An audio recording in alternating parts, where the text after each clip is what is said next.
If your tenant hasn't paid rent, this is usually the first notice landlords use, and if it's done incorrectly, it can delay your eviction or force you to start all over. This video is for general information purposes only and not legal advice. Laws may vary by state and local jurisdictions. This is AmericanLandlord.com, where we provide practical resources, forms, and guidance for landlords and property managers throughout the United States. This notice we're talking about is the notice to pay rent or quit.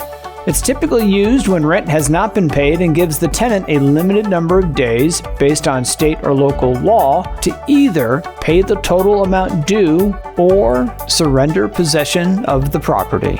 That's what the word quit refers to. It's usually one of the first formal steps before moving forward with an eviction for non-payment. Before filling out a notice to pay or quit, there are a few things landlords typically confirm.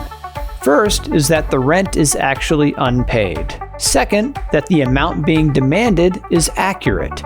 Third, that the charges are permitted under the lease and applicable law. And fourth, that the method of service that you plan to use is allowed in your area. In some locations, local rules or tenant protections may also affect how notices are handled. So it's important to be aware of that before serving the notice. Now let's walk through how the notice is typically completed.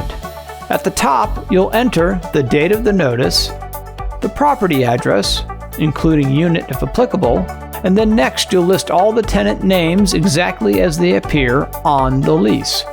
Then you'll enter the landlord or agent name and mailing address, followed by rent payment instructions. This tells the tenant where and how payment can be made.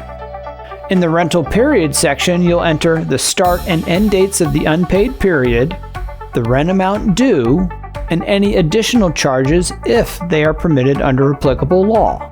Then you'll enter the number of days to pay or quit, which must match your state or local requirements.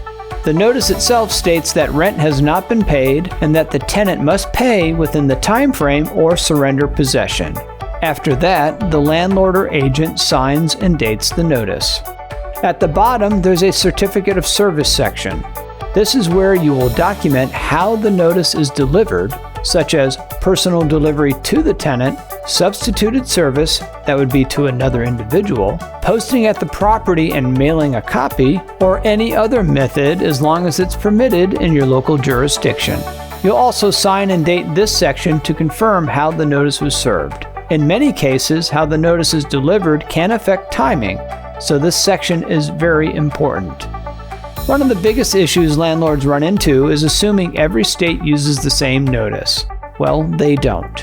For example, some states commonly use 3-day notices, while others use 5, 7, 10, and even longer time frames, such as 14 days.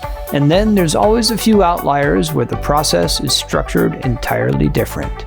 If you would like a version of this notice to pay rent or quit that's tailored to your state, you may visit AmericanLandlord.com for either a printed version or a PDF file that you can download instantly.